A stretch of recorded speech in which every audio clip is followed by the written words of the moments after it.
ময়দানে এই কোরআন তার জবান খুলে যাবে, সে আল্লাহকে ডাক দিয়ে বলবে, মালিক এই লোকটা আমাকে প্রতিদিন হাতে নিত, আমাকে তেলাওয়াত করতে পারতো না, কিন্তু আমাকে আদর করত, যত্ন করত, বুকের সাথে মিশাইতো, চুমু খাইতো, গালে লাগাতো, চোখে লাগাতো, কপালে লাগাতো, অনেক ভালোবাসতো। আল্লাহ আজকে সে জাহান্নামে যাবে, এইটা আমি কোরআন সহ্য করতে পারবো না, তুমি তাকে জাহান্নাম থেকে মুক্তি দিয়ে জান্নাত দিয়ে দাও। আল্লাহর হাবিব বলেন যে কোরআন যখন তোমার পক্ষে সুপারিশ করবে তখন আর কোনো চিন্তা থাকবে না, ভয় থাকবে না, কোরআনের সুপারিশ গ্রহণ করে আল্লাহ তোমাকে জান্নাতের বাসিন্দা বানিয়ে দিবে। এই জন্য খাঁটি মুসলমান হওয়ার জন্য 2 নম্বরে আমলের নাম কি? কোরআন তেলাওয়াত। জোরে বলেন কি? 3 নম্বরে আল্লাহ রাব্বুল আলামিন বলেন ঈমানাও ওয়া আলা রাব্বিহিম ইয়াতাওয়াক্কালুন।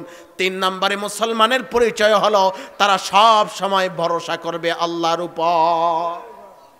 সব সময় ভরসা হবে কার উপর? বিপদে ভরসা হবে কার উপর? কিন্তু আমাদের ভরসা যায় কার উপর? অর্থের উপর, শক্তির উপর, ঠিক কিনা বলেন? কিন্তু ভরসা হবে কার উপর? আল্লাহর উপর। যেমন করে ভরসা করেছেন নবীয়িন, যেমন করে ভরসা করেছেন সিদ্দিকিন, আউলিয়া ইকরাম, বুজুর্গনে দিন, তাদের ভরসা এতটাই ছিল যে ভরসা করার সাথে সাথে আল্লাহর পক্ষ থেকে তাদের জন্য রহমতের ফায়সালা হয়ে গেছে, ঠিক কিনা বলেন? কিন্তু আমাদেরকে এখন আর এই ভরসা আছে?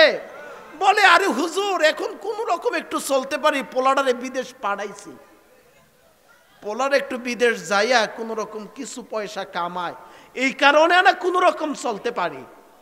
আছে কি নাই? এই চালাইকে, চালাইকে নাম হইছে কার?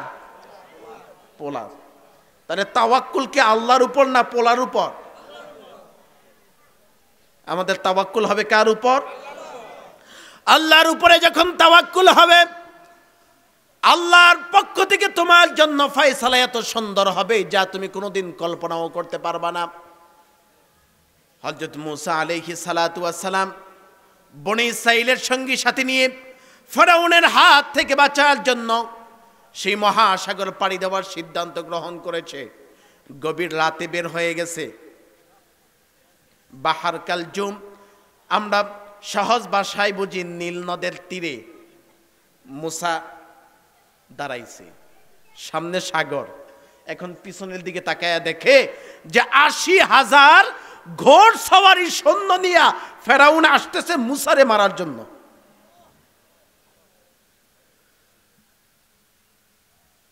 মূসা নবী আল্লাহর পক্ষে আর ফেরাউন হলো আল্লাহর বিপক্ষে। মূসা নবী চায় আল্লাহর দ্বীনকে প্রতিষ্ঠিত করার জন্য, আর ফেরাউন চায় মূসাকে দুনিয়া থেকে শেষ করে দেওয়ার জন্য। মূসার সাথে অনেক মানুষ। তিনি যখন একেবারে সাগরের কিনারায়, মানুষগুলো বললেন ইয়া মূসা ইন্না লামুদরাকুন, হে মূসা গভীর রাতে আমাদেরকে বের করে নিয়ে আসছো, এখন তো আমরা পাকড়াও হয়ে গেলাম, আমরা তো ধরা পড়ে গেলাম, সামনে আমাদের সাগর, এই সাগরে জাপ দেওয়া ছাড়া এখন আর কোনো উপায় নাই। আমাদের ডাইনে ফেরাউনের সৈন্য, বামে ফেরাউনের সৈন্য, পিছন দিক থেকেও ফেরাউনের সৈন্য, এখন আমরা কোথায় যাব? ইন্না লামুদরাকুন, আমরা তো এখন পাকড়াও হয়ে গেলাম, ধরা পড়ে গেলাম। মূসা এবার বলেন যে সাবধান, চিন্তা করো না, ইন্না রব্বি ইন্না মাইয়া রব্বি সায়াহদিন, আল্লাহ আমার সাথে আছেন, ওই আল্লাহ আমাকে বাঁচার জন্য একটি রাস্তা বের করে দিবেন। জোরে বলেন না সুবহানাল্লাহ। এই কঠিন সময়ে তাওয়াক্কুল করছে কার উপর? জোরে বলেন কার উপর? আল্লাহর উপর তাওয়াক্কুল করার সঙ্গে সঙ্গে আল্লাহ রাব্বুল আলামিন মূসাকে ডাক দিয়ে বললেন ইয়া মূসা, হে মূসা তোমার হাতে কি? বলে জি আল্লাহ লাঠি। কয় লাঠি দিয়ে নীল নদে আঘাত করো।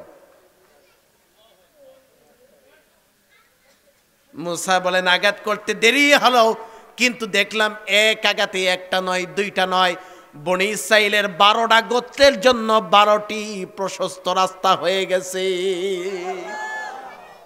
সুবহানাল্লাহ সুবহানাল্লাহ।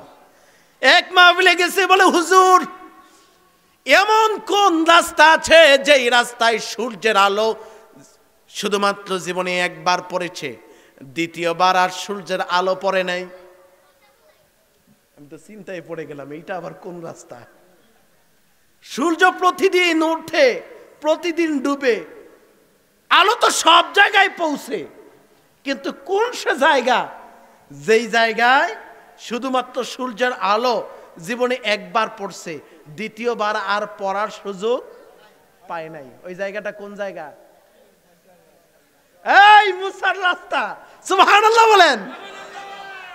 কারণ মুসার জন্য যেই রাস্তা আল্লাহ তৈরি করে দিয়েছে, ওই রাস্তায় সূর্যের তাপ একবারই লেগেছে, কারণ মুসা যখন পার হয়েছে রাস্তাও চিরদিনের জন্য বন্ধ হয়ে গেছে। ঠিক কিনা বলেন? নারায়ে তাকবীর,